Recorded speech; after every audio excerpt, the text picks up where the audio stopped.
বিয়ের আগে যত আমোদ প্রমোদ করে নেয়, বিয়ের পরে ওই একই বউ গায়ে জ্বালা পড়া হয়, ভাল লাগে না, বিরক্ত লাগে। কথা কয় না? আজকের যুবকেরা অ্যাডভান্স হয়ে গেছে। সেদিন দেখলাম এক যুবক, কি অবস্থা জানেন, মহিলাকে একটা ডাব কিনে দিয়েছে বান্ধবীকে। বান্ধবী এখন ডাবের ভিতরে পাইপ লাগায় খাইতেছে, আর এই ছেলে আবার বান্ধবীর মুখের ভিতরে পাইপ লাগায় খাইতেছে, পানি পরিষ্কার করে খাইতেছে, আর্সেনিক মুক্ত। কথা কোন ঠিক কিনা? হ্যাঁ, কি সিস্টেম এখনকার যুগ জামানা ভাই, পাল্টে গেছে সব। বিয়ের আগে যত আমোদ প্রমোদ করে নেয়, বিয়ের পরে ওই একই বউ গায়ে জ্বালা পড়া হয়, ভাল লাগে না, বিরক্ত লাগে। কথা কয় না? এই বান্ধবীর মুখে তুলে খাওয়াইলে কত সব, সব না গুণা? কথা কন না কে? সব না গুণা? স্ত্রীর মুখে যদি কোনো স্বামী এক লোকমা খাওয়া তুলে খাওয়ায়, আল্লাহ রাস্তায় সদকা করলে যে সব হয়, স্বামীর আমল নামায় আল্লাহ সেই সব লিখে দেয়। সুবহানাল্লাহ জোরে কর।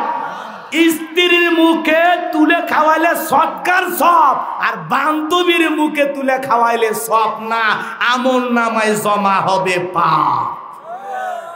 কথা বোঝা গেল? অথচ এই মেয়ের জন্য পাগল, রাত মানে নাই, দিন মানে নাই, মা মানে নাই, বাবা মানে নাই। কথা কয় না? বিয়ের পরে তোর ভালোবাসা গেল কই, তোর প্রীতি গেল কই? তার মানে অবৈধ কোনো সম্পর্ক একটা মানুষকে শান্তি দিতে পারে না। এটাই হলো মূল কারণ। অশান্তি হওয়ার পেছনে কারণ একটাই, সম্পর্কটা বৈধ নয়, অবৈধ। শোনেন, হালালে বরকত আছে, হারামে কোনো বরকত নাই। কথা কন না? কথা বলতে গেলে তো বেশি হয়ে যাবে, রাগজান খুইরেন না। কোন প্রেমিকা আইসা যদি প্রেমিককে বলে, ওগো রুবেল, তুমি তো জানো না আমি না মা হতে চলেছি, প্রেমিক কি বলবে? খুশি? প্রেমিকার গর্ভে প্রেমিকের সন্তান, এতে কি প্রেমিক খুশি না বেজার? বেজার মানে তখন বলবি 10,000 টাকা নিয়ে যা, ঝামেলা পরিষ্কার কর। এই কথা মানুষ জানলে ইজ্জত থাকবি না। তোকে আমি বিয়ে করবো, ঠিক আছে, আপাতত এটা পরিষ্কার কর। কথা কয় না? তার মানে সম্পর্কটা অবৈধ। প্রেমিকার গর্ভে প্রেমিকের সন্তান, এটা সমাজের মানুষ জানলে সম্মান থাকে না, মুখ দেখানো যায় না, লজ্জায় মাথা কাটা যায়। কথা বলেন ঠিক কিনা? এটাই বুঝাইলাম যে হারামের ভিতরে শান্তি। কিন্তু হালাল তরিকায় বিবাহ করেছেন আপনি, স্বামী স্ত্রী নতুন বিয়ে করেছেন, কয়েক মাস পর আপনার বউ আপনারে বলতেছে, ও গো শুনছ কি, আমি না মা হতে চলেছি। কি স্বামী খুশি না বেজা? তখন স্ত্রীকে বলবে, কি বলেছো লেখা, তুমি গর্ভবতী, আমি বাবা হব। এ কথা বলে বউ কোলে তুলে নাচবি। আবার বউ যদি বেশি মোটা হয় তাহলে তো অবস্থা খারাপ। কথা কোন ঠিক কিনা? আচ্ছা যাই হোক, আনন্দের ঠেলায় বলবে আলহামদুলিল্লাহ আমি বাবা হতে চলেছি। কথা বলে ঠিক কিনা? বাইরে আইসা মাকে বলবে, মা তুমি তো জানো না তোমাদের সাথে খেলাধুলা করা জিনিস আসিতেছে। তার মানে তুমি দাদি হবে, আব্বা দাদা হবে। কথা কোন ঠিক কিনা? শ্বশুর বাড়িতে ফোন দেয়, হ্যালো আম্মা জান, আসসালামু আলাইকুম, আমি তোমার জামাই মজনু। কথা কয় না? তখন বলতেছে, বাবা কি খবর? কয় জানেন না তো আপনার মেয়ে জুলেখা সে মা হতে চলেছে, টেনশন নাই, আপনার সাথে খেলাধুলা করা জিনিস আসতেছে। কথা কয় না কে? শ্বশুর ফোন দেখো, আব্বা ঘটনা ঘটে গেছে। কি হয়েছে বাবা? আপনার মেয়ে মা হতে চলেছে, আমি আব্বা হব, আপনার মেয়ে হবে মা, আর আপনি হবেন নানা। কইতে নাই মানা। কথা কন ঠিক কিনা? আনন্দ উল্লাস, ফেসবুকে পর্যন্ত স্ট্যাটাস মেরিয়ে যায়, দোস্তরা দোয়া করো, শুভ সংবাদ, আলহামদুলিল্লাহ আমি নাকি বাবা হব। কথা কয় না? তার মানে বৈধ সম্পর্ক, স্বামী স্ত্রীর হালাল ভালোবাসার বিনিময়ে স্ত্রীর গর্ভে যদি সন্তান আসে, এটা পাড়া প্রতিবেশীকে বলা যায়, 10 জন মানুষের কাছে প্রচার করা যায়, কোনো লজ্জা নাই, কোনো কোনো ধরনের শরম নাই, কারণ হালাল সম্পর্ক, বৈধ সম্পর্ক পুরো দেশবাসী জানলেও কোনো সমস্যা নাই, দেশের প্রধানমন্ত্রী জানলেও কোনো সমস্যা নাই। পারলে প্রধানমন্ত্রী আরো একটা চেন পাঠায় দেবে অথবা একটা আংটি পাঠায় দেবে, যে ছেলে হয় না মেয়ে হয় বুঝি না তো, দুইটাই বানায় দিলাম। কথা কন ঠিক কিনা? কিন্তু একটা প্রেমিকের গর্ভে প্রেমিকের সন্তান, এটা শুভ সংবাদ নয়, এটা কাল বৈশাখীর চাইতে মারাত্মক বিপজ্জনক ঘটনা। কতক্ষণ ঠিক কিনা? এই জন্য আমি আপনাদেরকে বুঝাইলাম, কথা কি বোঝা গেল, যে বৈধ সম্পর্কের দাম আছে, অবৈধ সম্পর্কের কোনো দাম নাই। কথা বলেন ঠিক কিনা? আল্লাহ আমাদের যুবক ভাইদেরকে হালাল স্ত্রীর সাথে জীবনের জমানো ভালোবাসা বিনিময় করার তৌফিক দান করেন। পিতামাতার বাধ্য হয়ে তাদের মতামত নিয়ে তাদের পছন্দ মতো মেয়েকে বিবাহ করার তৌফিক দান করেন। জোরে বলেন আমিন। কারণ পিতামাতার দোয়া আছে যেখানে শান্তি আছে। যুবক একটা মোবাইল আর একটা মোবাইলের মাধ্যমে, শেয়ারের মাধ্যমে এই মোবাইলের সবকিছু ওই মোবাইলে পার করা যায় কি না? কথা কয় না? তাহলে তোমাদের মাথায় যদি এরকম বুদ্ধি থাকে, আমার আল্লাহ এরকম জানে কি না? জোরে বলেন। ওই বাদশার মাথার মেমোর মধ্যে স্বপ্নের যত কথা ছিল সব কথা নিয়ে যায় পয়গাম্বার দানিয়েল আলাইহিস সালামের মাথার মেমোরির মধ্যে সেভ করে দিলেন। এইবার বাদশা বক্তে নাসর যখন স্বপ্নের কথা বলতে যাবেন, গতকাল রাত্রে স্বপ্নে কি জানো দেখলাম, স্বপ্নের কথা বাদশার মাথা থেকে ভুলিয়ে দিলেন। যিনি তিনি কে? সে আল্লাহ আজও আছে না নাই? এইবার বাদশা বক্তে নাসর মুহূর্তের মধ্যে কথার পরিবর্তন করলেন, ডেকে বলেন গতকাল রাত্রে কি স্বপ্ন দেখেছি সেই কথাও তোমাদেরকে বলতে হবে, এই স্বপ্নের ব্যাখ্যা কি হবে সেটাও তোমাদেরকে বলতে হবে। জনগণ ডেকে বলে বাদশা এ তো পাগলামি কথা, স্বপ্ন দেখেছেন আপনি, আমরা কিভাবে বলবো? বাদশা স্বপ্নে কি দেখেছে দেশের জনগণ কি জানে? কথা কয় না? জানে? মন খারাপ করতেছেন মনে হয়। এ বাজান গো আমার, বাদশা কি স্বপ্ন দেখেছে দেশের জনগণ জানে? স্বামী স্ত্রী একই খাটে ঘুমায়, একই বিছানায় ঘুমায়, আপনার বউ আপনাকে বাদ দিয়া আর একটা ছেলের হাত ধরে বগুড়া সাত মাথায় ঘুরতেছে। আপনি যদি টের পাইতেন ঘুমের ঘরে যে আপনার বউ আপনাকে বাদ দিয়া আর একটা ছেলে কিনিয়া শেরপুরের সাউদিয়া পার্কে ঘুরতেছে, আপনি তখন কি করতেন? কথা কয় না? একজন খালি বলতেছে সাইজ করতেন, বাকিগুলো মানে শেয়ার করতো ভালোবাসা, যে হয় এরকম নাকি কখন? আল্লাহ খালি সামনের গুলো বলবে আর তোমরা পিছনে থেকে ধাক্কা মারবে, সামনের গুলো এমনি সোজা হবে। বোঝো না তো? যে যে যে না বলে পরে তোমরা জিটি আসো থাকো বাবা, আমি কিচ্ছু বলবো না, কষ্ট হচ্ছে আপনাদের না? আচ্ছা যুবক, তাহলে এদিক খেয়াল করেন, আপনার স্ত্রীর স্বপ্নে কি দেখে আপনি জানেন? আর আপনার বউ আপনাকে বাদ দিয়ে আর একটা ছেলেকে নিয়ে ঘুরতেছে, এটা যদি আপনি টের পাইতেন এক লাথি মেরে খাটর থেকে নামে ফেলে দিতেন। আমার খাস, আমার পরিস, আমার খাটে ঘুমাস, আর আমার বাদ দিয়ে অন্য আর একটা ছেলের সাথে সাত মাথা ঘুরতে দেখি তো? কথা কয় না? পুরুষ হলে তো খেপবেন, আর আপনি যদি দুর্বল হন তাহলে বলবেন যাও সমস্যা নেই। কথা কন ঠিক কি না? রাগ করেন না, মন খারাপ করেন না। আবার আপনি আপনার বউকে বাদ দিয়ে ঘুমের ঘরে স্বপ্নে আর একটা মেয়েকে নিয়ে ঘুরতেছেন, কথা বোঝেন নাই? আপনি স্বপ্নে কি দেখেন আপনার বউ টের ভাই? কথা কন্যাকে টের ভাই? আপনি স্বপ্নে আপনার আর একটা মহিলাকে নিয়ে যায় বগুড়া সাত পাতায় নিয়ে যা বলতেছেন জান ফুচকা খাও। কথা খায় না কে? কয় জান ফুচকা খাও, চটপটিয়ালা কয় মামা ঝাল বেশি হবে। কথা খায় না কে? ওই চটপটি ফুচকা নিয়ে দুইজনে একসাথে খায়, এরকম অবশ্য আপনারা কখনোই খাননি। বেদায় এখনো সতর্ক হয়ে যাও, সাবধান হয়ে যাও। কিন্তু তারা পয়গাম্বরের কথা বিশ্বাস করলেন না, তারা আগের মতোই এই কথাটাকেও ঘৃণা করে প্রত্যাখ্যান করলেন। তখন ওই কওমের ওপরে, ওই জাতির ওপরে, ওই বনি ইসরায়েলের উম্মতের ওপরে আল্লাহ পাক বাদশা বক্তে নাসরকে পাঠাইয়া দিয়েছিলেন। যেই বাদশা বক্তে নাসর ক্ষমতার চেয়ারে বসার পর হাজার হাজার মানুষকে জেলখানায় বন্দী করলেন, হাজার হাজার মানুষকে গ্রেফতার করলেন। করতে করতে নবী দানিয়েল আলাইহিস সালাম সহ তার ৭০,০০০ উম্মতকে জেলখানার ভিতরে বন্দী করলেন। বলেন আল্লাহু আকবার। তাহলে নবী মানুষ জেলখানায়, কোন জায়গায়? ভয় লাগে? কথা কন নাকি? ভয় লাগে? ভয় লাগে? হক্কানি আলেম চেনার ৩টা উপায়। আজকে তো আমরা কত কথা বলতেছি বাজান। হক্কানি আলেম চেনা যাবে ৩ জায়গায়। কয় জায়গায়? কথা কয় না, কয় জায়গায়?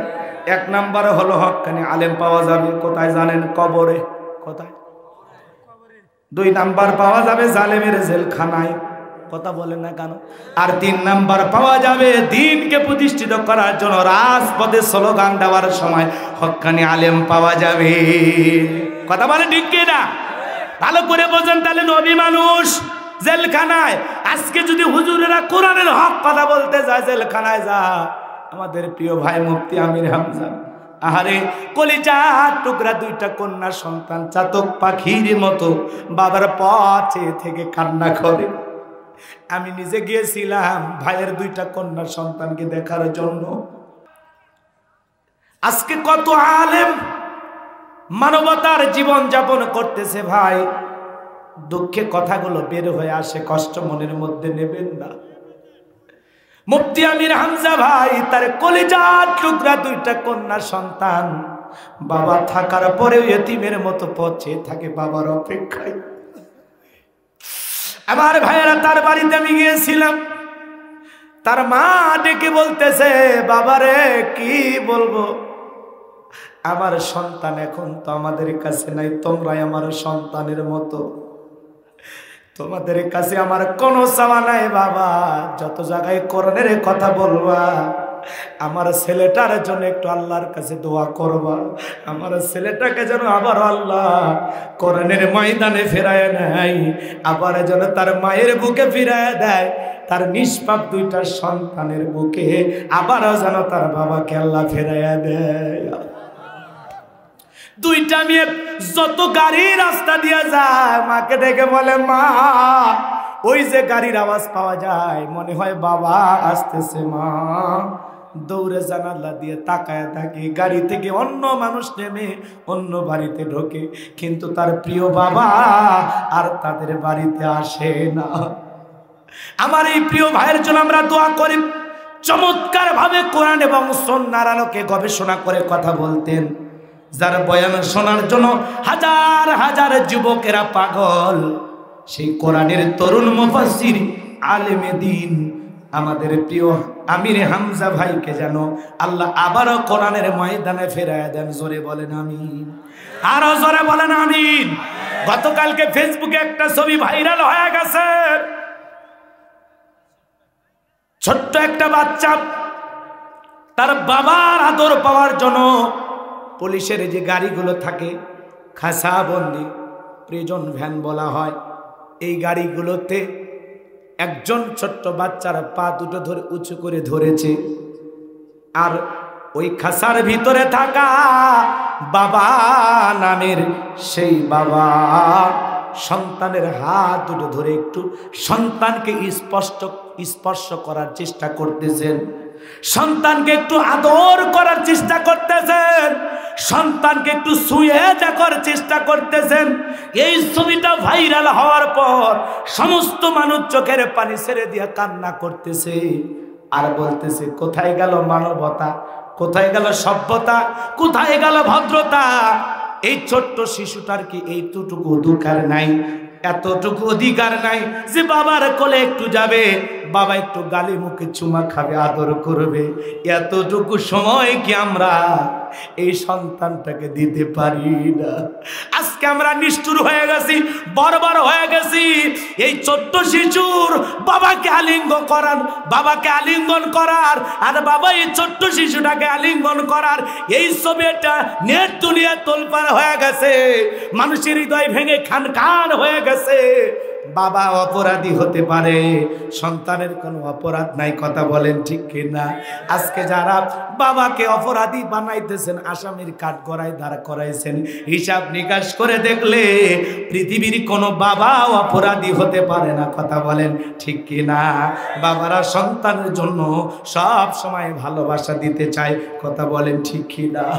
আমরা দোয়া করি, আল্লাহ এই ছোট্ট শিশুর বাবা ছোট্ট সন্তানের মুখের দিকে তাকায়া তার বাবাদেরকে আবারও তাদের কোলে ফেরায় দাও, আবারও বাবার কোলে উঠে হাটে বাজারে যাওয়ার সুযোগ করে দাও, আবারও বাবার কোলে উঠে আদর ভালোবাসা, বাবার স্নেহ মায়া মহাব্বত পাওয়ার সুযোগ করে দাও। জোরে বলেন আমিন, আরো জোরে বলেন আমিন।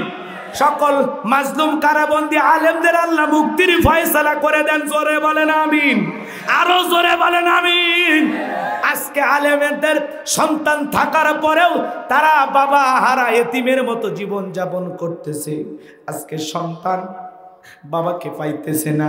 আজকে আলেমদের স্ত্রী স্বামী থাকার পরেও বিধবার মতো জীবন যাপন করতেছে। ঈদ আসে ঈদ যায়, স্বামী আসে না, সন্তানদের বাবা আসে না। যাদের এইরকম দুর্দিন, যারা এরকম ইমানের পরীক্ষা দিতেছেন, তারা বোঝেন ইসলাম মানা কত কষ্টের। কথা বলেন ঠিক কিনা?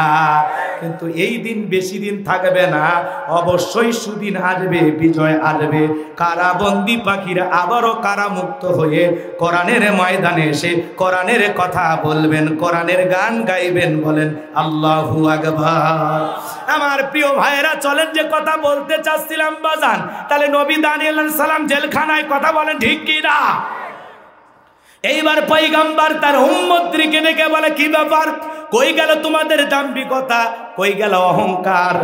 আমি তো এই দিনের ভয় তোমাদেরকে দেখাচ্ছিলাম যে কোনো সময় তোমাদের ভাগ্যে একজন জালেম শাসক চলে আসবে। দেখো আমার কথা সত্য হয়েছে। উম্মতের ডেকে বলে, পয়গম্বর আপনার কথা যে দেবালকের মতো সত্য হবে, এত দ্রুত সব যে মিলে যাবে, এটা তো আমরা ভাবতেও পারি নাই।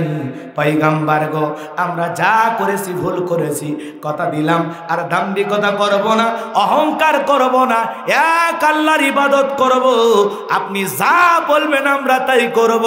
পয়গম্বর গো, আপনার কাছে আমরা প্রতিশ্রুতিবদ্ধ হলাম, আমরা অঙ্গীকারবদ্ধ হলাম, আজ থেকে আপনি যা বলবেন আমরা তাই করব।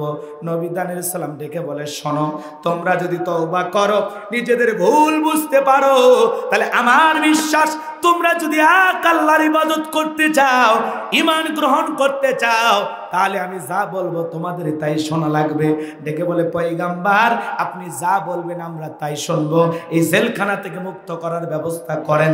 আল্লাহর পয়গম্বর ডেকে বলে, শোনো, রাত্রি যখন 12টা পার হয়ে যাবে, আমি যখন আল্লাহ বলে ডাক দেব, আমার সাথে তোমরা সবাই আল্লাহ বলে চিৎকার মেরে ঘুম থেকে জাগ্রত হয়ে উঠবা।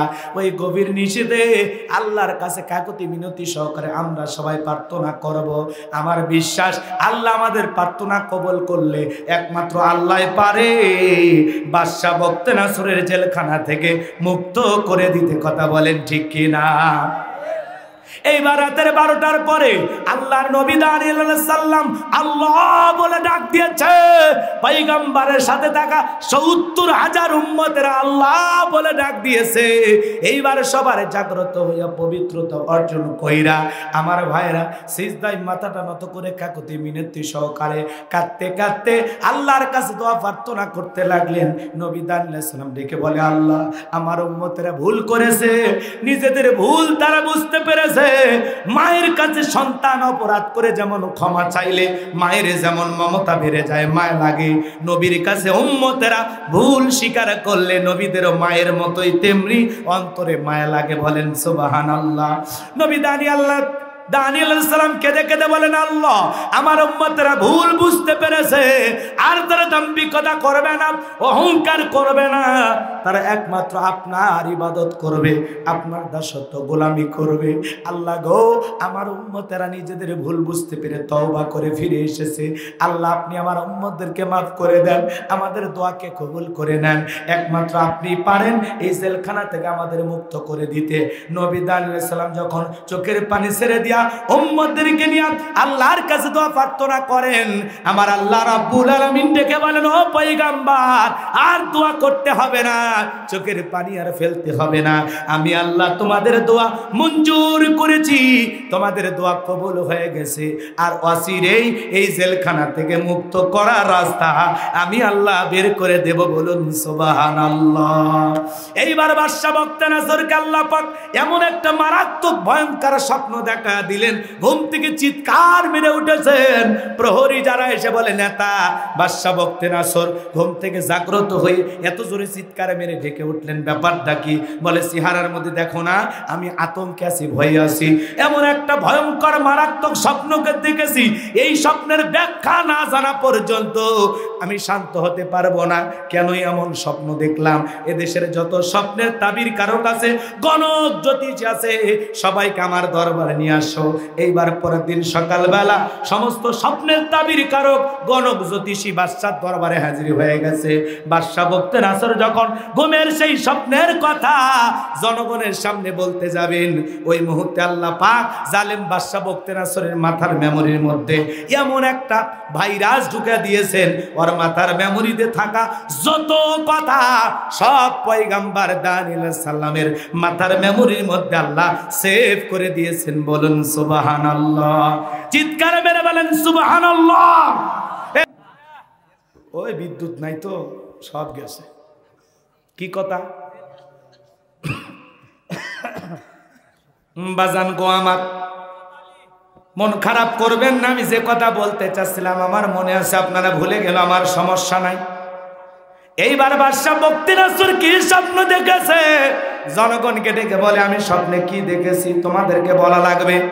কথা বোঝেন নাই? বাদশার স্বপ্নের কথা জনগণ জানে না। যে কথা বলতে চাচ্ছিলাম, স্বামী কি স্বপ্ন দেখে স্ত্রী জানে না, স্ত্রী কি স্বপ্ন দেখে স্বামী জানে না। কথা বলে না কেন? স্বপ্নের মধ্যে দেখে আগুন এসে বাড়ি ঘর পোড়ায় ফেলতেছে, ঘুম থেকে চমকে উঠে দেখি না বাড়িতে কোনো আগুন লাগেনি, সব ঠিক আছে। কথা কন ঠিক কিনা?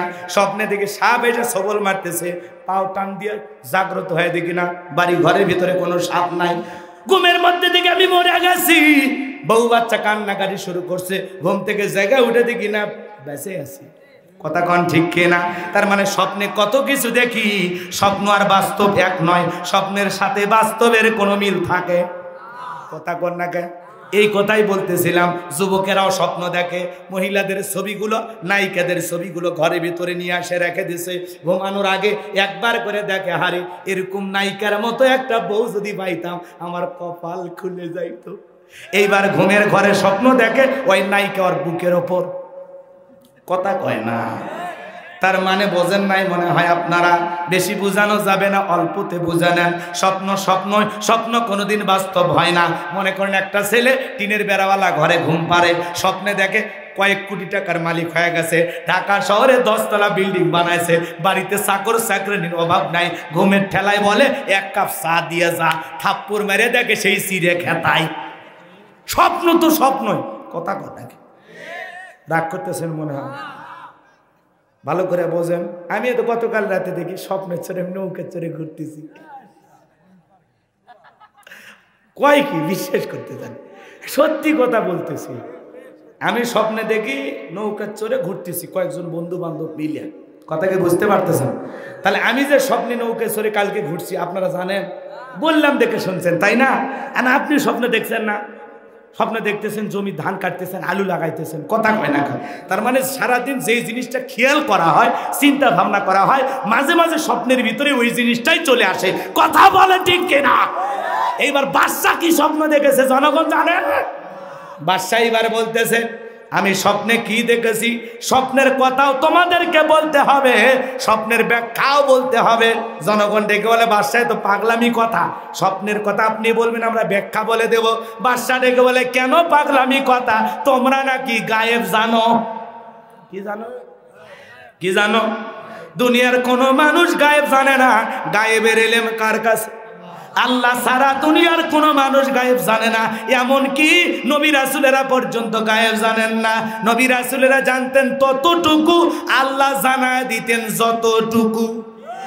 কথা ক্লিয়ার? কিন্তু অনেক ভণ্ড বের হয়েছে সমাজে, ওরা বলে গায়েব জানি। কথা কয় না কেন? ওদেরকে একটা অন্ধকার রুমের ভিতরে নিয়ে যাবেন, এমন পিটাবেন, পিটায়ে বলবেন গায়েবী মার দিলাম, কারো কাছে বলবি না, বললে ধ্বংস হয়ে যাবি। কথা বলবেন। এজন্য বাজান কোন ভণ্ড পীরের কথা বিশ্বাস করা যাবে না। গায়েবের এলেম কার কাছে? গায়েবের এলেমের ভান্ডার কার কাছে? ভাইয়েরা আমার, নবীর একজন প্রিয় সাহাবী আবু মুসা আশআরী রাদিয়াল্লাহু তাআলা আনহু, তিনি একটা এলাকার গভর্নরের দায়িত্ব পালন করতেছেন। ওই এলাকার একজন মুসলমান এসে বলতেছেন, ও নবীর প্রিয় সাহাবী, আমাদের এলাকার গভর্নর আপনার কাছে একটা বিষয় জানতে চাই। আলিফ লাম মিম, আলিফ লাম মিম সাদ, আলিফ লাম রা, ইয়াসিন, তাহা, এগুলো একটু আপনার কাছে জানতে চাই। এগুলোর ভিতরে আল্লাহ কি এমন আমল করার কথা বলেছেন আমি তো জানি না।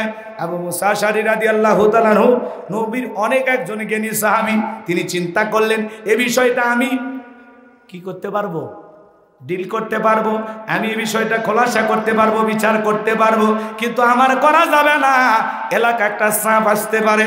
বিদায় তিনি কি করলেন, একখানা চিঠি লিখে বললেন যাও খলিফার কাছে চলে যাও।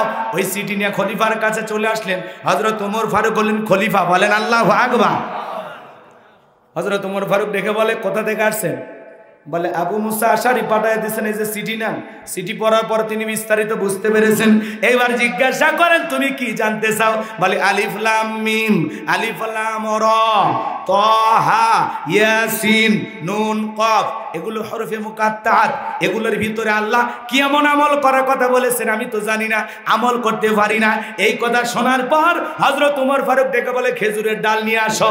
খেজুরের ডাল দিয়ে পিটানো শুরু করা হলো। লোকটা অসুস্থ হলো। এইবার চিকিৎসার ব্যবস্থা করা হলো। এইবার আবার পিটানো হলো, আবারও অসুস্থ হলো। বাজান গো আমার, এরপরে আবার সুস্থ করা হয়েছে। এরপরে যখন খেজুরের ডাল দিয়ে পিটাইতে যাবে, ডেকে বলে খলিফার মারবেন না, মারবেন না, আমার ঘাড়ের উপরে যে শয়তান ভর করেছিল ওই শয়তান চলে গেছে।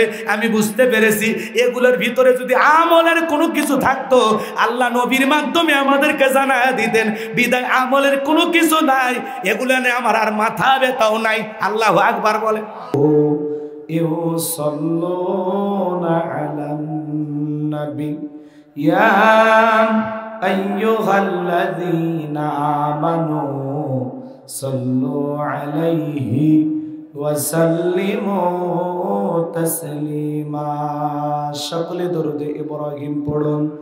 আল্লাহুম্মা সাল্লি আলা মুহাম্মাদিন ওয়া আলা আলি মুহাম্মাদ কামা সাল্লাইতা আলা ইব্রাহিম ওয়া আলা আলি ইব্রাহিম ইন্নাকা হামিদুম মাজিদ। আল্লাহুম্মা বারিক আলা মুহাম্মাদিন ওয়া আলা আলি মুহাম্মাদ কামা বারাকতা আলা ইব্রাহিম ওয়া আলা আলি ইব্রাহিম ইন্নাকা হামিদুম মাজিদ। শুধু ঘুষ আর অবিচার, অন্যায় আর ব্যভিচার, নারী ধর্ষণ, মানুষ খুনে কাঁদছে বাংলার জমিন। বিদায় হতে চলেছেন নবীজির রক্তে মাখা দিন। সিডি আর টেলিভিশন, ইন্টারনেট আর মোবাইল ফোন কেড়ে নিল মানুষের মন। খোদার কালাম লাঞ্ছিত হয়ে কাঁদছে রাতে দিন। বিদায় হতে চলেছেন নবীজির রক্তে মাখা দিন। তবে মানুষ তোমরা মনে রেখো, তবে মানুষ তোমরা মনে রেখো, একদিন তোর সোনার শরীর থাকবে না রে। আকে দিল রে নরম নরম তুলা, চৈত্র মাসে কার আদেশে জমিন মাঝে ধুলা। কে বা হলো দিবারাত্রি দক্ষিণা হিমেল বায়ু, কোথা থেকে পেলি রে তুই তোর জীবনের আয়ু, কে বা দিল তোর মুখে হাসি অথই মধুর কথা, কেমনে রে তুই বুঝতে পারিস আপন জনের ব্যথা, মাঠের তরে কে বিছালো সবুজ শ্যামল ছবি, সকাল বেলায় কে উঠাই রে আবিরাঙ্গা রবি, পাখির কণ্ঠে কে দিল রে মিষ্টি মধুর গান, চিন্তা করে দেখো রে মানুষ সবই মহান আল্লাহ তাআলার দান, লা ইলাহা ইল্লাল্লাহ। জোরে থাক ভাই থাক থাক, আর পড়েন না, কষ্ট করে পড়েন। যে কায়দায় কালেমা পড়তেছেন তাতে মনে হয় আপনারা সবাই অসুস্থ, শরীরে চলো না, বাড়িতেও ভালো লাগে না, এই জন্য মনের দুঃখ কষ্ট নিয়ে মাহফিলে এসে বসছেন, তাই না? আপনাদের যে অবস্থা, মনে হয় বেশ কয়েক মাস ধরে আপনারা নফল রোজা পালন করতেছেন। কি কষ্টে আছেন ভাই? খাওয়া দাওয়া কি হয়েছে? খাওয়া দাওয়া হয়েছে ভাই? পোলা হয়েছে নাকি? আগে নিয়ে আসি। এই মানুষগুলোর অবস্থা দেখে আমার খুব মায়া লাগতেছে।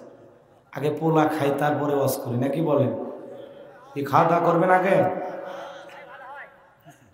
আচ্ছা, আপনারা সবাই পুরুষ মানুষ নাকি? কি তাও সন্দেহ আছে, বলার সাহস হচ্ছে না। মানে আমরা এমন পুরুষ, আমি যে পুরুষ বলবো এ কথা বলারও সাহস নেই। আমরা সবাই পুরুষ মানুষ। এটা মাহফিল নাকি কবরস্থান? আমরা জিন্দা না মুর্দা? অনেকে কথা বলার শক্তি নাই।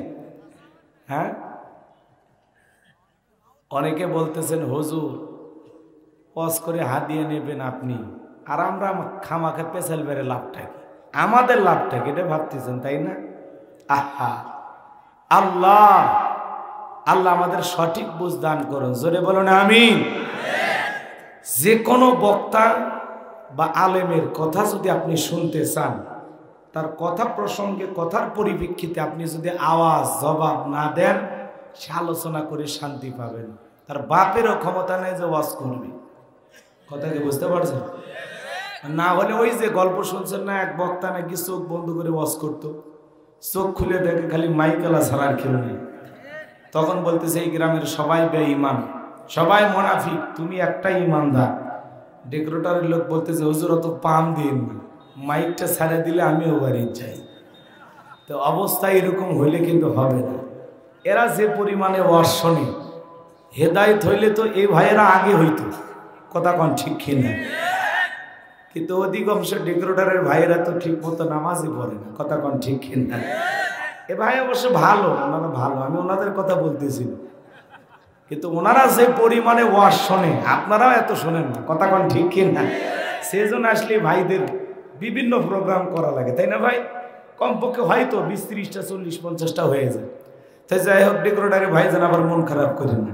এলাকায় কালেমা বললে কি সমস্যা আছে? এলাকায় কালেমা বলে মামলা হয়, জেলে দেয়, রিমান্ডে নেয়।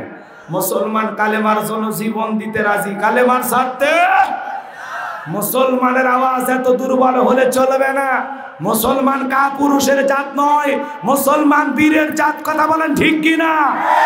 বাঁচতে হলে বাঁচার মতো বাঁচা লাগবে, এমন কায়দায় আওয়াজ দেয়। এই জন্য তো বাতিলেরা ঘাড়ে চেপে বসে আছে, কিছুক্ষণ পর দমটাও কেড়ে নেবে। আর কত ঘুমাবেন? বাতিলদের আঘাত নির্যাতন সহ্য করতে করতে দেয়ালে পিঠ ঠেকে গেছে, আর পেছনে যাওয়ার কোনো রাস্তা খোলা নাই। হয় লড়াই করে বাঁচতে হবে, না হয় মরতে হবে। কথা বলে ঠিক কিনা? এর জন্য আওয়াজ দিলে পুরুষের মতো আওয়াজ দেন, লা ইলাহা ইল্লাল্লাহ। জোরে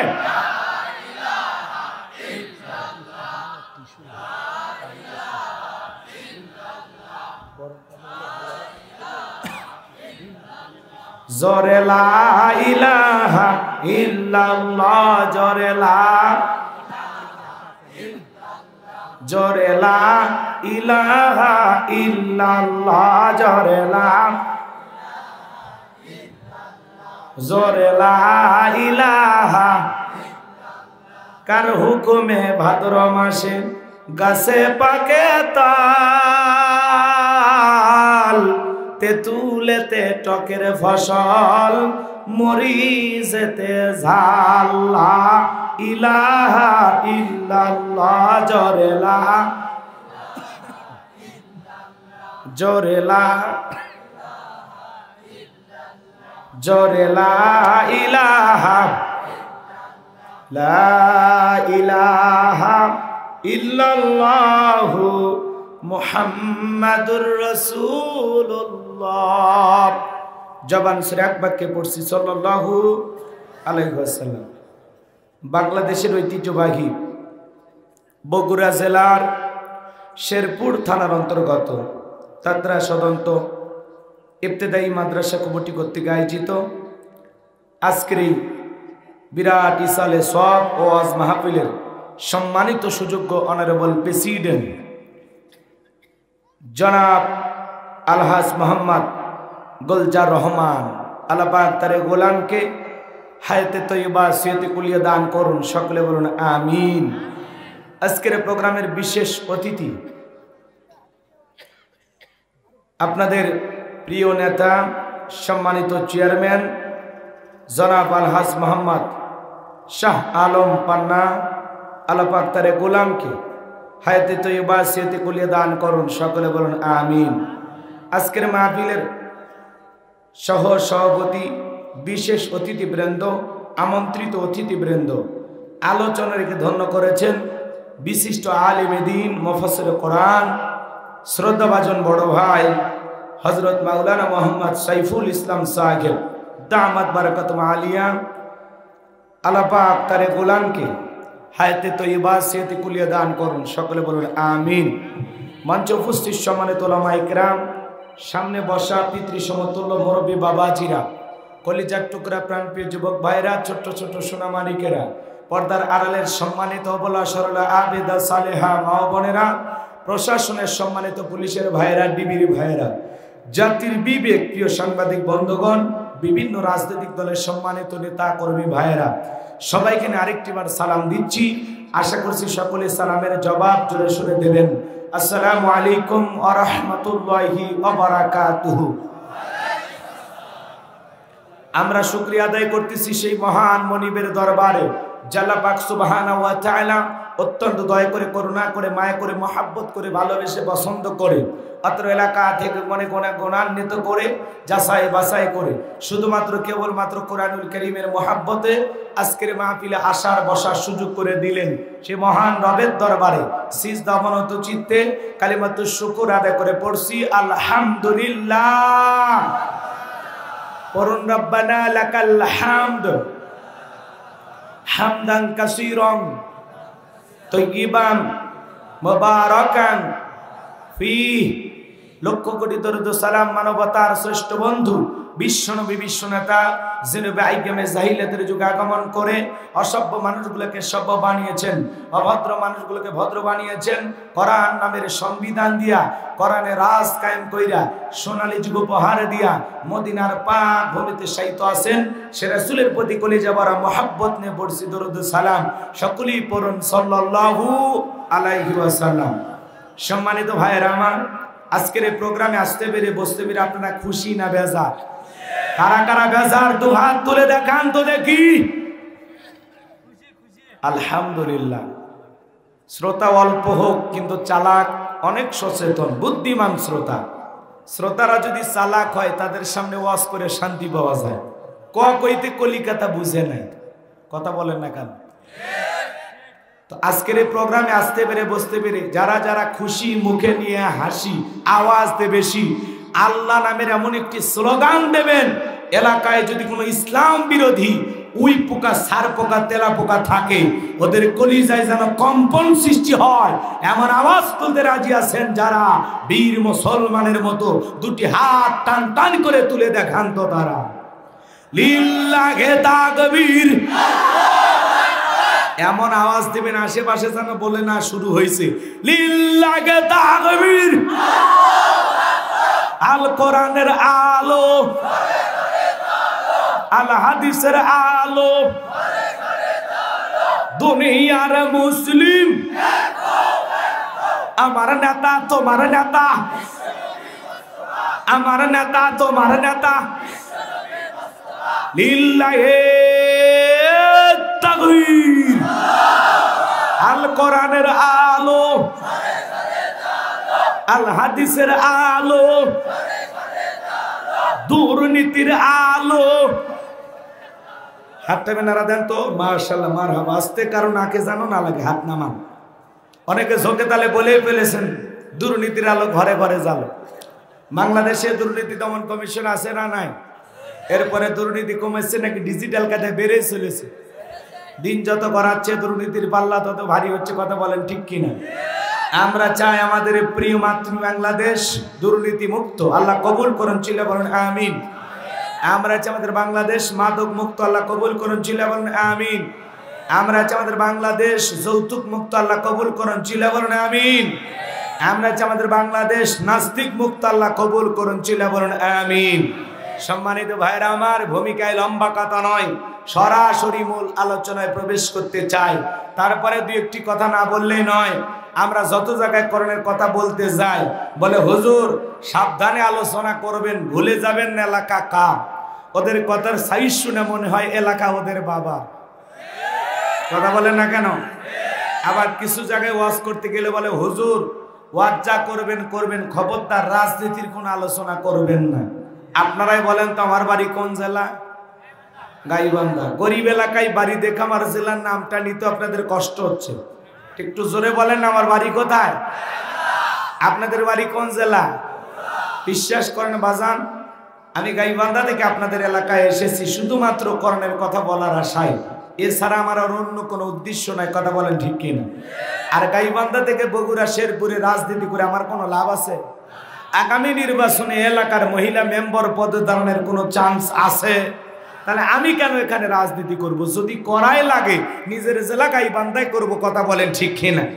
এর জন্য আপনারা টেনশন মুক্ত থাকবেন, আমি আপনাদের কথার সাথে একমত। আমি বাংলাদেশের রাজনীতি কোনো দলের বক্তা না, আমি রাজনীতিক কোনো বক্তব্য দেব না। I will not say political word because I am not a leader of any political party. কারণ এখানে সব দলের লোক আছে, আছে না নাই? এখানে বসে আছেন আওয়ামী লীগ, বিএনপি, জাতীয় পার্টি, জামাত ইসলাম, জাসদ, বাসদ, চরমনা, আরশি, দানবাগ, ভরপুরা, হাটাজার ওলামা, নিজামা, তাবলিগ, পাবলিক, ওলামা লীগ, গণতন্ত্র, গণফোরাম, সুসমাজ, বিকল্প দল, এলজিবিবি, নাগরিক শক্তি, বিপিন সোসাইটি, 4 দল, 14 দল, 18 দল, 19 দল, 20 দল, ইসলাম, বিএনএফ, বাংলাদেশ কংগ্রেস এ পর্যন্তই থাক। বাংলাদেশে কত দল? আমি কি বোকা দলীয় আলোচনা করব? এই দিক থেকে যদি একটা দলের লোক গুদা মারে, ওই দিক থেকে আর একটা দলের লোক থানায় টেলিফোন করে, আমি হুজুরের অবস্থা ভালো না খারাপ? অতএব আজকের মাহফিলে বাংলাদেশের রাজনীতি নিয়ে কোনো আলোচনা করা হবে? বলেন বাংলাদেশের রাজনীতি নিয়ে কোনো আলোচনা করা হবে না। তবে হ্যাঁ, আমি যদি কোনো রাজনৈতিক বক্তব্য দেই, এই পৃথিবীর শ্রেষ্ঠ রাজনীতিবিদ, শ্রেষ্ঠ রাষ্ট্রনায়ক, শ্রেষ্ঠ রাষ্ট্রপতি, শ্রেষ্ঠ সেনাপতি, শ্রেষ্ঠ বৈজ্ঞানিক, শ্রেষ্ঠ দার্শনিক, শ্রেষ্ঠ বাবা, শ্রেষ্ঠ নানা, শ্রেষ্ঠ আদর্শ, শ্রেষ্ঠ মহামানব রহমাতুল আলামিনের মদিনার আদর্শের রাজনীতির কথা বলবো, কথা বলে ঠিক কিনা? আমি যদি কোনো রাজনৈতিক বক্তব্য দেই, খলিফাতুল মুসলিমিন আমিরুল মুমিনিন হযরত ওমর ফারুকের আদর্শের রাজনীতির কথা বলবো। সেই ওমর ফারুক আল্লাহর জমিনে আল্লাহর আইনকে প্রতিষ্ঠিত করতে গিয়ে নিজের কলিজার টুকরা ছেলেকে পর্যন্ত ছাড় দেয় নাই, কথা বলেন ঠিক কি না? সেই মদিনাওয়ালার আদর্শের রাজনীতির কথা শোনার পর আপনার যেন আবার চুলকানি আরম্ভ না হয়। কারণ কোরআন হাদিসের হক কথা সবার পেটে হজম হয়। আপনারাই বলেন তো, সুদ করে সামনে যদি সুদের বিষয় নিয়ে আলোচনা করা হয়, ও কি বগুড়ার এসে হোটেল থেকে মিষ্টি নিয়ে এসে বলবে হুজুর হ্যাঁ করেন একটু মিষ্টি খান? নাকি বলবে এই হুজুর এসে সুদের ওয়াজ কইরা আমার সুদের ব্যবসায় লালবাতি জ্বালাইছে, কথা বলেন ঠিক কিনা? যারা ঘুষ খায়, দুর্নীতি করে, হারাম খায়, ভুড়ি বানাইছে, 26 মাসের গর্ভবতী, ওদের সামনে ঘুষের আলোচনা করলে খুশি না বাজা? যে সমস্ত ভাইরা নামাজ পড়া বেনামাজি, উষ্টে খায়া পইরাও সিজদা দেয় না, ওদের সামনে নামাজের ওয়াজ করলে খুশি না বেজা? যে সমস্ত মা বোনেরা বোরকা পরে না, পর্দা করে না, বুকে ওড়না পর্যন্ত নেয় না, জিন্সের প্যান্ট গেঞ্জি পরে রাস্তাতে হাইটে যায়, পিছন দিক দিয়ে তাকালে মানে দুটো সুপারি গাছ দাঁড়িয়ে আছে, এরকম বেহায়া বেপরদা নারীর সামনে পর্দার আলোচনা করলে খুশি না বেজা? এক কথায় ওয়াজ যদি কারো বিপক্ষে চলে যায়, কিয়ামত পর্যন্ত সে বক্তার উপরে খুশি হবে না। কথা বলেন ঠিক কিনা? এজন্য পরিষ্কার ভাবে একটি কথা বলে দিতে চাই, আজকের আলোচনার সভাপতি স্যারের মতো হবে না, প্রধান অতিথির মতো হবে না, মাহফিল কমিটির মতো হবে না, বক্তার মতো হবে না, শ্রোতাদের মতো হবে না। আল্লাহর কোরআন যা বলবে গোলাম রব্বানি তাই বলবে। এতে কে খুশি কে বেজার ওইটা দেখার টাইম নাই। কথা বলেন ঠিক কিনা? যুগে যুগে নবী রাসূলের দাওয়াতি কাজ করেছেন, তাদের দাওয়াতি কাজেও কাফের বেঈমানরা বাধার প্রাচীর তৈরি করে দিয়েছিলেন। এরপরে আল্লাহর পয়গম্বররা শত বাধার প্রাচীরকে ভেঙে আল্লাহর জমিনে আল্লাহর পথে মানুষকে দাওয়াত দিয়েছেন। কথা বলেন ঠিক কিনা? আপনার আমার প্রিয় নবী কালেমার দাওয়াত দিকে কোরআনের প্রচার করতে গিয়ে মার খেয়েছেন, রক্ত জড়িয়েছেন, দান মোবারক শহীদ হয়ে গেছেন, লোহার টুপি মাথার ভিতরে ঢুকে গেছেন। সাহাবায়ে কিরাম দ্বীনকে প্রতিষ্ঠিত করতে গিয়ে মার খেয়েছেন, রক্ত জড়িয়েছেন, জীবন দিয়েছেন। ও বাংলার মুসলমান, 1971 সালে এদেশের মাটির জন্য, এদেশের স্বাধীনতার জন্য, এদেশের পতাকার জন্য আপনার আমার পূর্বপুরুষেরা যদি জীবন দিতে পারেন, রক্ত দিতে পারেন, প্রয়োজন যদি হয় আল্লাহর জমিনে আল্লাহ দ্বীনকে প্রতিষ্ঠিত করতে গিয়ে, কোরআনের সমাজ কায়েম করতে গিয়ে নবীদের মতো সাহাবায়ে কিরামদের মতো বুকের তাজা রক্ত দিতে কারা কারা রাজি? দুহাত তুলে আল্লাহকে দেখা।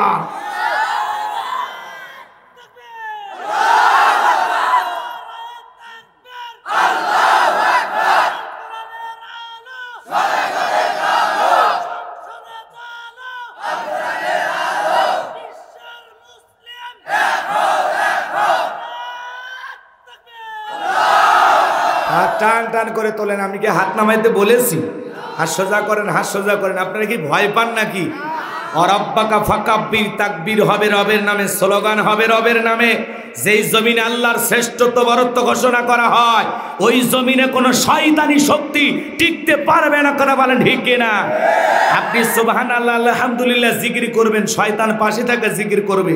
যখনই বলবেন আল্লাহু আকবার, ও লঙ্গি পরার টাইম পাবেন। 11 নম্বর আয়াতে জানায়া দিলেন, নিশ্চয়ই মুমিন বান্দাদের জান মাল আমি আল্লাহ ক্রয় করে নিয়েছি, বিনিময়ে দেব জান্নাত। বলুন সুবহানাল্লাহ। তাহলে বলেন তো বাজান, আপনার আমার জীবনের মালিক কে? এ বগুড়া শেরপুরের যুবকেরা ভালো করে বলো তো, এই জীবনের মালিক কি? প্রেম করবার প্রেমিকাকে পার্কে নিয়ে যা ডায়লগ দিবা, এ জীবন তোমার, তুমি শুধু আমার। ওরে হাইব্রিড যুবক, এই জীবনের মালিক কে? আপনার আমার সম্পদের মালিক কে? আল্লাহর দেয়া জীবন, আল্লাহর দেয়া সম্পদ আল্লাহর পথে খরচ করতে রাজি আছেন তো মুসলমান? রাজি আছেন তো ইনশাআল্লাহ? রাজি আছেন তো ইনশাআল্লাহ? রাজি আছেন তো ইনশাআল্লাহ? বাম হাত নামান, শুধু ডান হাত তুলে রাখেন। আল্লাহ রাব্বুল আলামিন বলেন, ইল্লা সাহাবাল ইয়ামিন ফি জান্নাতি ইয়াতাসাআলুন। ডানপন্থী যারা জান্নাতের বাগানে থাকবে তারা। বলুন সুবহানাল্লাহ। ডানপন্থী যারা আল্লাহর প্রিয় তারা, ডানপন্থী যারা নিরাপদে থাকবে তারা। বলেন সুবহানাল্লাহ। কোনো কথা হবে না। কিছুক্ষণ আগেই বললেন হুজুর জীবন দিতে রাজি, রক্ত দিতে রাজি। আপাতত জীবন রক্তর দুইটার কোনোটাই দেয়া লাগবে না। ডান হাতটা পকেটের ভিতর ঢুকে দিয়া এই মাদ্রাসার জন্য, এই মাহফিল কমিটির জন্য, এই মাদ্রাসার উন্নয়নের জন্য প্রাণ ভরে দান করবেন। সোজা ডান হাত পকেটে দেন, আমিও দিচ্ছি। স্বেচ্ছাসেবক যারা আছেন, মাদ্রাসা কমিটি যারা আছেন, ব্যাগ নিয়ে, রুমাল নিয়ে, চাদর নিয়ে, যার কাছে যা আছে তাই নিয়ে মাঠে নামো, খেলা হবে, খেলা হবে। ছেলে পেলে আপনাদের মাঝে যাবে, সবাই দেন। আমিও পকেটে হাত দিচ্ছি, দেন। সবাই পকেটে হাত দেন, নিজের পকেটে হাত দেন। অন্য কারো পকেটে হাত দিয়ে পকেট মেরে বলে মার খায় না, সোজা পকেটে হাত দেন। ছেলে পেলে যারা আছে, ভাই মাদ্রাসার লোকজন কয়, আপনাদের কমিটির লোকজন কয়, রেডি নেই? এ ভাই কমিটির ভাইরা কই, স্বেচ্ছাসেবক কই? তাড়াতাড়ি তাড়াতাড়ি আসেন। হ্যাঁ, শুরুতেই কালেকশন করিয়ে নি। জি, সবাই পকেটে হাত দেন, সবাই পকেটে হাত দেন। আল্লাহ সবাইকে দেওয়ার তৌফিক দান করুন। জোরে বলো না আমিন, আরো জোরে বলো না আমিন। আমিও দিলাম, আপনারাও দেন। আল্লাহ সবাইকে দেওয়ার তৌফিক দান করে। জোরে বলেন আমিন। পকেটে হাত দিয়ে 10, 20, 50, 200, 100, 500, 2000, 5000, 10,000, 1 লাখ, 2 লাখ, যে যা পারেন আল্লাহর হস্তে পকেটে হাত দিয়ে প্রাণ ভরে মুক্ত হস্তে এই ইবতেদায়ী মাদ্রাসার জন্য প্রাণ ভরে দান করবেন। সোজা ডান হাত পকেটে দেন, সবাই পকেটে হাত দিয়ে আল্লাহর হস্তে টাকা বের করে দেন। খবরদার কেউ যেন আবার বিড়ি ম্যাচ দিন না। 2014 সালে ওয়াজ করতে গেছিলাম রংপুর তারাগঞ্জ, ওই জায়গায় কালেকশন চলতেছিল। একজন ব্যাগের ভিতরে দিয়েছে 2 প্যাকেট বিড়ি, দিয়ে লিখে দিয়েছে 1 প্যাকেট মাহফিল কমিটির আর 1 প্যাকেট বক্তা। কত বড় শয়তান চিন্তা করেন, এরকম দুষ্টুমি করা যাবে না। সবাই পকেটে হাত দিয়ে আল্লাহর হস্তে টাকা বের করে দেন। মহিলা প্যান্ডেল আছে হুজুর? বাড়ি বাড়ি মহিলাদের বসার ব্যবস্থা করেন না, রিস্ক নেওয়া যায় না। না আচ্ছা হোক, না করাও ভালো। ওরা এসে কিসের মশ শোনে, খালি কয় কে বউ দুলে ভাই ক্যাঙ্ক আছে বউ, ওই গল্প করে আর বাদাম খেয়ে বাড়ি চলে যায়, ওয়াজ কিচ্ছু বোঝে না। কথা কন ঠিক কি না? তো পাগলি করে প্যান্ডেল না করায় ভালো, ওরা বাড়ি বাড়ি শুনতেছে। তবে ভালো মা বোন যারা আছেন, মা ও মা একটু দান টাকা পয়সা যা দিবেন একটু পাঠাইয়া দেন। মা আপনারা কালেকশন করে মঞ্চে পাঠাইয়া দেন। এলাকার আশেপাশে বিভিন্ন বাড়িতে যে মা বোনেরা শুনতেছেন, আমি জানি বগুড়ার মা বোনদের দিল খুবই নরম, তারা অনেক ভালো। আল্লাহ মা বোনদেরকে বেশি করে দান করা তৌফিক দান করুন। জোরে বলুন আমিন। হ্যাঁ, মহিলা প্যান্ডেলে আমার মা বোন যারা বসে আছেন মা আশেপাশে, আপনারাও দিবেন। আল্লাহ দেওয়ার তৌফিক দান করুন। জোরে বলুন আমিন।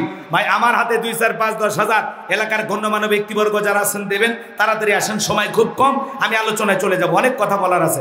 আমার হাতে 2, 4, 5, 10 হাজার যারা দেবেন আসেন।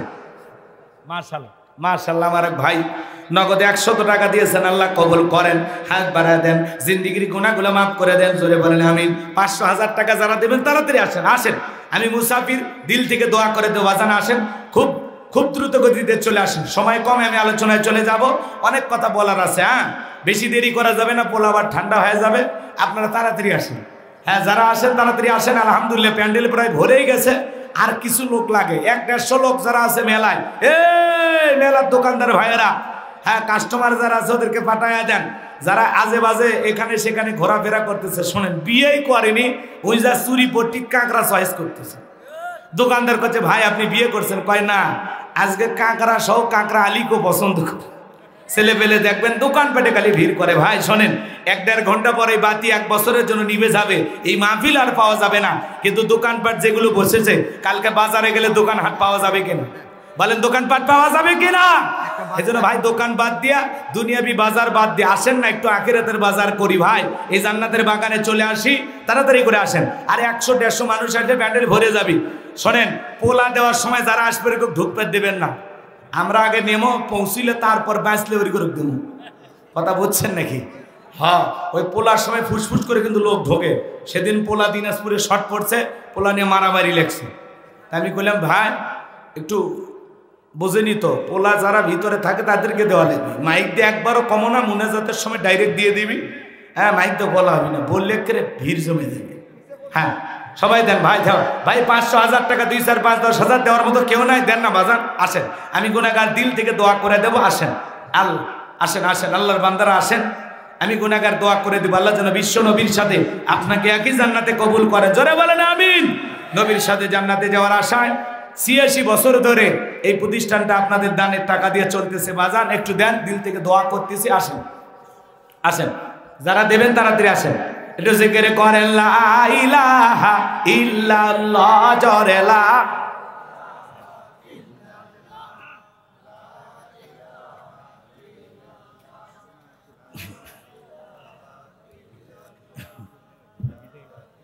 মাশাআল্লাহ, কি নাম ভাইয়া? অঞ্জনা, মহিলা মানুষ না? অঞ্জনা নামের আমার একজন বোন, লিল্লাহে তাকবীর, নাম হলো অঞ্জনা। রব্বুল আলামিন নগদে 500 টাকা দিয়েছেন।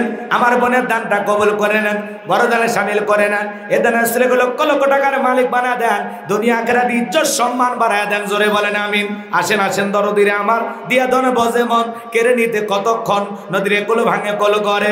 এই তো নদীর খেলা, সকালবেলা টাকাওয়ালা তুই, ফকিরি সন্ধ্যাবেলা, দান করিলে মাল কমে না, নেকির পাল্লা হয় ভারী, গুনাহ খাতা মাফ করে দি আল্লাহ, জান্নাতে বানায় দিও ঘর বাড়ি। জোরে বলেন আমিন। লা ইলাহা ইল্লাল্লাহ, জোরে।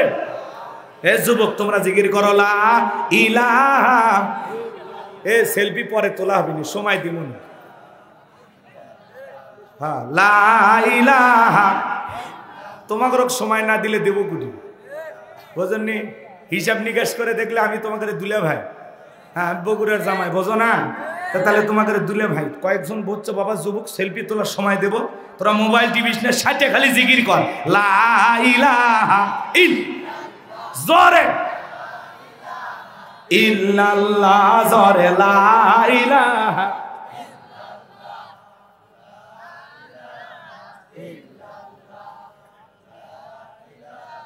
ইল্লাল্লাহ, জোরে লা ইলাহা।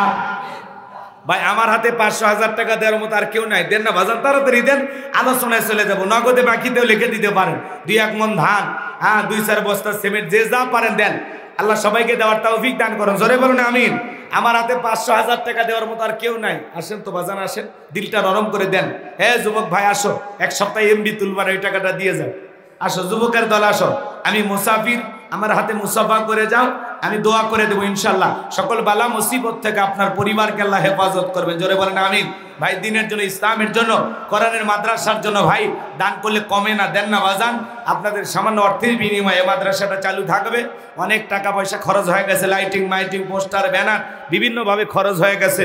আপনারা একটু মেহেরবানি করে 10 লাখ টাকার বোঝা আল্লাহ সবাইকে দান করা তৌফিক দান করে, জোরে বলেন আমিন। আমার একজন ভাই, কি জানো নাম, পারভেজ ভাই, তার জন্য দোয়া করে কেমনে গাইবান্ধায় যায়, নগদ 200 টাকা, জোরে বলেন মারহাবা। আল্লাহ তাআলা দানটা কবুল করেন, বড় দানে শামিল করেন, এ দানে লক্ষ লক্ষ টাকার মালিক বানায় দেন, দুনিয়া আখিরাতে ইজ্জত সম্মান বাড়ায় দেন, জোরে বলেন আমিন। আসেন আসেন দরদিরে আমার, দিয়া দানা বজে মন কেড়ে নিতে কতক্ষণ, নদীরে কলো ভাঙে কলো গড়ে, এই তো নদীর খেলা, সকালবেলার টাকাওয়ালা তুই, ফকিরি সন্ধ্যাবেলা লা ইলাহা। ভাই আসেন, ভাই আসেন, দিলটা নরম করে আসেন। যারা বাকিতে লিখে দেবেন হুজুর আমি 500 টাকা দেবো, আমি 1000 টাকা দেবো, ভাই ক্ষেত খামার ব্যবসা বাণিজ্য আল্লাহ বরকত দেবেন, কোন দিক দিয়ে আপনার পকেটে টাকা ঢুকে দেবেন আপনি কল্পনাও করবেন না বাজান। এই দিনই প্রতিষ্ঠানের জন্য, এই তাফসীর মাহফিলের জন্য প্রত্যেক বছর যেন এই মাহফিল হয়, 86 বছর ধরে আপনাদের এই মাহফিল চলতেছে, এটা হাজার হাজার বছর চলতে থাক, আল্লাহ কবুল করেন, জোরে বলেন আমিন। কাল কিয়ামত পর্যন্ত এই মাহফিল চিন্তা থাক, আপনার চান না, দেন না বাজান। অনেক খরচ হয়ে গেছে, একটু হাত তোলেন, কে আছেন যে হুজুর আমি দেবো ইনশাল্লাহ 500 টাকা 1000 টাকা নগদ অথবা বাকি, হাতটা তোলেন না সোনা ভাই আমার, কলিজার ভাই আমার, হাতটা তোলেন, কে আছেন দেবেন, হুজুর আমি দেবো ইনশাল্লাহ, হাতটা তোলেন না বাজান। এতগুলো মানুষের মধ্যে 2-1 হাত তুলে বলেন হুজুর আমি দেবো ইনশাল্লাহ, দেন বাজান, আমরা সব ছেড়ে চলে যাব। আসেন, কে আছেন দেবেন, হুজুর আমি দেবো ইনশাল্লাহ, তোলেন তোলেন, কে আছেন। সাইফুল ভাইয়ের কাছে তো খুব একটা দিলেন না, আবার আমার কাছেও দিবেন না, তাহলে দেবেন কার কাছে? আর বক্তা আছে আর নাই, ওটি আদায় হয়ে গেছে, ও প্যান্ডেলে দিবেন না আপনারা? কি কয় কি কয় 3 লাখ টাকা তুলছে বলে, আল্লাহ। আচ্ছা আচ্ছা, ওয়াজ করবো তো বাজান, কমিটির ভাইয়েরা একটু বলেছে যে হুজুর আপনি একটু 2-4 মিনিট কালেকশন করবেন, এই জন্য আমার বলা। আপনি কি মনে করতেছেন আমি ইচ্ছে করে বলতেছি? না না না, এটা বোঝা লাগবে আপনাদের, আপনাদের দানের টাকায়। যারা হয়তো বা অস্থির হইতেছেন হুজুর ওয়াজ করেন করেন, একজন তো বলতেছেন না হুজুর যা খরচ হচ্ছে সব দেব, আপনি ওয়াজ করেন, এরকম একটা বোঝেন নাই, বুকের পাটা বড়, খালি হাত তুলে কন্যাকে হুজুর যা খরচ সব দেব, ওয়াজ করেন হুজুর। সেদিন এক মাহফিলে বুঝি ভাই কোরআন কয় পারা, কথা কয় না, কোরআন কয় পারা? 30 পারার জন্য ভাই 1000 করে টাকা কারা কারা দিবেন। এক জায়গায় বলছি ভাই বলতে দেরি, একজন করছে হুজুর 30 পারা পালে আপনি ওয়াজ করবেন, হ্যাঁ আমি একলা 30,000 দেব, ওয়াজ করেন, ব্যাস ওয়াজ শুরু হয়ে গেছে, কথা কয় না কেন? এরকম মন মানসিকতা থাকা লাগবে ভাই। যারা দিচ্ছেন না হয়তো বা কষ্ট পাচ্ছেন, একটু সময় দিয়ে আপনারা ধৈর্য ধারণ করেন। পোলা হতে এখনো দেরি আছে বুঝছেন, পোলার মাহফিল হলে তো একটু দেরি হয় তাই না, যেহেতু 11টা বাজতেছে সমস্যা নাই, না আসি তো মাইক তো আর ছেড়ে দিই নাই। হ্যাঁ আপনারা অধৈর্য হবেন না, 2-1জনকে দেওয়ার সুযোগ দেন। যারা এতগুলো মানুষের মধ্যে কি একজনও আমার আশা পূরণ করবেন? আমার বিশ্বাস আছে, ছোট বিলেও বড় মাছ থাকে, কথা কন ঠিক কিনা? হাতটা তুলে বলেন না বাজান হুজুর আমি দেবো ইনশাল্লাহ। আপনি মুসাফির মানুষ, আপনি চাইতেছেন হুজুর, আমাদের এলাকায় আসছেন হুজুর, আপনি বারবার বলতেছেন আমি দিলাম হুজুর ইনশাল্লাহ, দেন না বাজান। আলেমদেরকে ভালোবেসে কে আছেন দেবেন ইনশাল্লাহ। ওখানে যারা গোপনে খাওয়া দাওয়া করে দিয়েছেন ওটা ভিন্ন কথা, কথা বোঝেন নাই, ওটা খাওয়া দাওয়া করে দিয়েছেন ওটা কি ভিন্ন কথা। কিন্তু এই জায়গায় একজন আলেমকে ভালোবেসে একজন বক্তা চাইতেছে, সেই বাড়ি গাইবান্ধা, সেই এলাকা থেকে আপনাদের এলাকায় আইসে চাইতেছে, তার আশা পূরণ করা এটা বিশাল বড় একটা ভাগ্যের ব্যাপার। কথা বোঝেন নাই? আমার আশা পূরণ করবেন, আল্লাহ আপনার জীবনের আশাগুলো পূরণ করে দেবেন। জোরে বলেন আমিন। মাশাআল্লাহ বাবাজি, কে চাচা ধান আলু কিছু লাগান না? আলু হোক, তারপরে নগদ 100 টাকা। জোরে বলেন মারহাবা। আল্লাহ দানটা কবুল করেন, বড় দানের শামিল করেন, এ দানে ছেলেকে লক্ষ লক্ষ টাকার মালিক বানায় দেন। জোরে বলেন আমিন। লা ইলাহা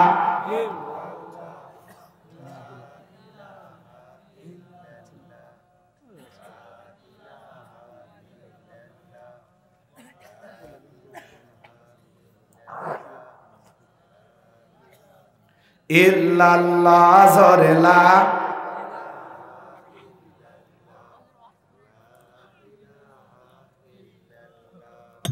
লা ইলাহা ইল্লাল্লাহ। জোরে লা, জোরে লা ইলাহা ইল্লাল্লাহ। জোরে লা। ভাই একটা মানুষ হাত তুলবেন না, আমার আশা পূরণ করবেন না? হ্যাঁ, হাতটা তোলেন না বাজান। ওই যে ভাইজান তুলছে গো, যাক আলহামদুলিল্লাহ। ভাই কত, কি নাম? কি? উমর ফারুক পোয়ালগাছা, পোয়ালগাছা চেনেন তো আপনি না? উমর ফারুক ভাই, আপনার বাড়ি পোয়ালগাছা? পলগাছা, ঠিক আছে। আল্লাহ কবুল করেন। জোরে বলেন আমিন। যাক 500 টাকা তাও দিবের চাইছে, আলহামদুলিল্লাহ। কোন আল্লাহ উমর ফারুক ভাইয়ের হায়াত বাড়ায় দেন, জিন্দিগির গুনাহগুলো মাফ করে দেন, কোটি কোটি টাকার সম্পদের মালিক বানায় দেন। জোরে বলেন আমিন। ভাই চাওয়ার আগে দিয়ে দেবে না? ওইটা ওই অনেক জায়গায় ওয়াদা করে ঠিক মতো দিবের চায় না, এরকম যেন না হয়। আপনি চাওয়ার আগে দিয়ে দেবেন, আল্লাহ দেওয়ার তৌফিক দান করেন। জোরে বলেন আমিন। আর কেউ আছেন উমর ফারুক ভাইয়ের মতো দিলটা নরম করে দেবেন? হ্যাঁ, আর নাই কেউ? দেবেন না বাজান? দেন। আর 2-1 হাত তুলে 500 1000 যা পারেন দেন। কত মানুষ আছে আমরা, আরে এমনও মানুষ আছে গো, মাসে 5-7 হাজার টাকা চা বিড়ি পান সিগারেট খায় শেষ হয়, আছে না? দেন বাজান, দিলটা নরম করে দেন। আমি মুসাফির, আপনার জন্য দিল থেকে দোয়া করব। চলেন আলোচনায় চলে যায়, আর কষ্ট দেব না। 1000 টাকা দেওয়ার মতো কেউ নাই না? 500 1000 টাকা দেওয়ার মতো যে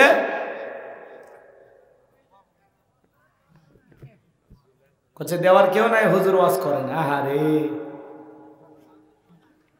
আল্লাহ, আল্লাহ আমাদের সবাইকে দান করার তৌফিক দান করুন। জোরে বলুন আমিন। এই জন্য ভাই 2টা জেলার কথা বলাই লাগে, পাবনা আর সিরাজগঞ্জ। এগুলো জায়গায় যদি মনে করেন এক মাহফিলে 150 শ্রোতা হয়, তাও মনে করবেন 3-4 লাখ টাকা উঠবে। এত দান করে পাবনার সিরাজগঞ্জের মানুষ। এরকম দানবীর শ্রোতা বাংলাদেশের কোনো জেলায় পাওয়া যায় না। কথা বলছেন? আপনারা তাও বসে আছেন, দিনাজপুর খালি টিয়াকা ছায়া দেখেন, সব প্যান্ডেলের থেকে ভেঙে দেব, এমনও জায়গা আছে। আপনারা অবশ্য অনেক ভালো, আলহামদুলিল্লাহ, বসে আছেন তো, তাই না? এই জন্য ধন্যবাদ। অনেক জায়গায় টাকা চাইলেই মানুষ বিরক্ত হয়, কি যে একটা সমস্যা। আল্লাহ আমাদেরকে সঠিক বুঝ দান করুন, দান করার মন মানসিকতা দান করুন। জোরে বলুন আমিন। ভাই দুনিয়ার সম্পদ দুনিয়াতে রেখে যাব, জানমালের বিনিময়ে কিন্তু জান্নাতে যাওয়া লাগবে। কথা বলেন ঠিক কিনা? অমিম্মা রাযাকনাহুম ইনফিকুন। আল্লাহ ডেকে বলেন, আমি যে রিজিক দিয়েছি নিজেও খাও, আমার রাস্তায় কিছু ব্যয় করো। সব খাইলে হবে না, আল্লাহ রাস্তায় কিছু ব্যয় করার দরকার আছে না নাই? আপনাদের দানের টাকায় মাদ্রাসা চলে, আল্লাহ কবুল করে নেন। জোরে বলেন আমিন। কথা না বাড়ায় চলে গেলাম আলোচনা। হ্যাঁ ভাই ঠিক আছে, চলুন 12টা পর্যন্ত থাকবেন তো নাকি বলেন? আছেন তো ঘন্টাখানি? আচ্ছা, না থাকলেও শোনেন, একেবারে নিরাশ হবেন না। আমি হয়তোবা আপনাদেরকে ওয়াজে কি দেব না দেব এটা বড় বিষয় না। যদি কিছু নাও পান একেবারে খালি হাতে যাবেন না। এরপরে বক্তা আছে, প্রধান আকর্ষণ তবারকালী, কেউ যাবেন না খালি। হ্যাঁ, পোলা প্যাকেট হইতেছে, উনি পদ্মা সহকারে আমাদের মানে হাজির হবেন ইনশাআল্লাহ। তো যাই হোক, আমি আজকে কথা বলবো পবিত্র কোরআনুল কারীমের 66 নাম্বার সূরা সূরাটির নাম হলো মুলুক। বলেন কি নাম? মাশাআল্লাহ, আমার এক ভাই আসছেন কিছু দেওয়ার জন্য, আলহামদুলিল্লাহ। মাশাআল্লাহ, কি নাম ভাইয়া? আলহাজ জাহিদুল ইসলাম নাম, বাপের বেড়ার মতো করছে একখান কাম। নগদ 500 টাকা। জোরে বলেন মারহাবা, আরো জোরে বলেন মারহাবা। হায় রাব্বুল আলামিন নাম জাহিদুল, দান করতে করনি একচুল ভুল, আল্লাহ জান্নাতের জন্য করে নাও কবুল। দান করেছেন 500 টাকা, দুনিয়া আখিরাতের আইকনা কোনো ঠেকা। মনের পর রাসূলের সাথে কি জান্নাতে করে দিও দেখা। টাকার রংটা বড় ভালো, অন্তরে জ্বালা দাও কোরআনের আলো। টাকার মধ্যে নাই সিরা, আল্লাহ গোলাম রব্বানি দোয়া দিয়ে না ফিরা। জোরে কোন মারহাবা। ভাই কি না? মুফাজ্জল ভাই 1000 টাকা। জোরে বলেন মারহাবা। নাম হলো মুফাজ্জল ভাই, তার জন্য দোয়া না করে কেমনে গাই বান্দায় যায়। আমার ভাই নগদ 1000 টাকা, দুনিয়া আখিরাতের আইকনা কোনো ঠেকা। মরবর রাসূলের সাথে কি জান্নাতি করে দিও দেখা। টাকার রংটা বড় ভালো, অন্তরে জ্বালা দাও কোরআনের আলো। টাকার মধ্যে নাই সিরা, আল্লাহ গোলাম রব্বানি দোয়া দিনা ফিরা। জোরে কোন মারহাবা। আল্লাহ আমার ভাইকে কোটি টাকার মালিক বানায় দেন। জোরে বলেন আমিন। যাক আলহামদুলিল্লাহ। আপনারা দান আস্তে আস্তে যারা দেবেন, আস্তে আস্তে দিতে মন চায়, ভাইয়ের কাছে পৌঁছায় দেবেন। হ্যাঁ, এখন দেবেন, ভাই খালি লিখে লিখে রাখবে। আপনি আস্তে আস্তে লোকজনের নাম লিখে রাখবেন, ওনার কাছে আপনারা দিতে থাকেন। আমি আলোচনায় চলে গেলাম। সবার জন্য আখিরি মোনাজাতে পাইকারি দরে দোয়া করা হবে ইনশাআল্লাহ। শোনেন, দান গোপনে দিলেও আল্লাহ কবুল করে, প্রকাশ্যে দিলেও আল্লাহ কবুল করে। কথা বলেন ঠিক কিনা? এই জন্য ভাইয়ের কাছে আপনারা লিখে দেবেন, আলোচনায় চলে যান। চাচা কই ভেগে যাবেন? বসেন তো, বসেন। আপনি মাহফিলে দু লোকই দিয়েছেন। এ ভাই, এখানে ইমাম মুয়াজ্জিম কেউ আছেন নাকি? হাজী সাহেব কেউ আছেন? আসেন তো,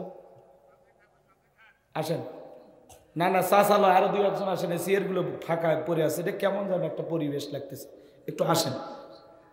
হাজী সাহেব বা ইমাম মুয়াজ্জিম কোনো আলেম ভাই থাকলে একটু আসেন তো, মঞ্চে বসেন। একটু পরিবেশটা আছে না? আসেন, একটু পরিবেশটা সুন্দর করেন। আসেন। ইমাম মুয়াজ্জিম যারা আছেন, হ্যাঁ, মাদ্রাসার হুজুর আছেন, ভাই একটু মেহরবানি করে চেয়ার কয়টা আপনারা দখল করেন। আমরা একটু দখল করতে চাই, নাকি বলেন? হ্যাঁ, এরপরে সামনের দিকে যাব। আল্লাহ কবুল করেন। জোরে বলেন আমিন। আশেপাশে লোকজন না থাকলে সাপোর্ট দিবি কে? হ্যাঁ, আপনারা হয়তো কিছু কথা বলবেন, পিছনের ভাইরা ওরা তো ঘুমাচ্ছে, মানে ভাবিক বালিশ নিয়ে আসবো বলবো নাকি? এই দাঁড়ানো যুবকেরা বসো বসো, দাঁড়ায় থাকিস না বাবা, ওই মাঝখানে ফাঁকা দেখে বসে বল। জি, সবাই একটু বসবেন। চাচা মিয়া, জরুরি কিছু লাগছে আপনার? একটু থাকেন, ছেড়ে দেন না, ছেড়ে দেন না, আমার এতিম বানাইন না। আচ্ছা, আমি কথা বলবো পবিত্র কোরআনুল কারীমের 66 নাম্বার সূরা। বলেন কত নাম্বার? ভাই একটু কথা বলা লাগবে। টাকা দেন আর না দেন, জবান দিয়ে 1-1.5 ঘন্টা আওয়াজ করতে বলেন। আমি করব ওয়াজ, আপনারা দেবেন আওয়াজ, জবাব দিবেন ঠিক ঠিক। আলোচনা হবে কমপ্লিট, শ্রোতাদের স্পিরিটে বারে বক্তার হিট, আলোচনা হবে জায়গা মতো ফিট। চোখ কান খোলা রাখবেন। কিছু আজ প্যান্ডেলে, কিছু আজ অ্যাঙ্গেলে, জ্ঞানী লোকের জন্য ইশারায় যথেষ্ট। কথা বলেন ঠিক কি না? একটু কথা বলে সহযোগিতা করবেন, আর কিচ্ছু বলার দরকার নেই, খালি কথা বলবেন। হ্যাঁ, ঠোকা মারার আগে জ্বলে উঠবেন, পারবেন তো ইনশাআল্লাহ? লিল্লাহে তাকবীর। হ্যাঁ, কত নাম্বার সূরা? 66 নাম্বার সূরা। সূরাটির নাম মুলুক। বলেন কি নাম? আরো জোরে বলেন। পবিত্র কোরআনুল কারীমের 66 নাম্বার সূরা। মোট আয়াত আছে 30টি। জোরে বলেন কয়টি? 30টি। রুকু আছে 2টি। বিশ্বনবীর মক্কার জিন্দিগিতে এই সূরাটি নাজিল হয়েছেন। বলুন আল্লাহু আকবার।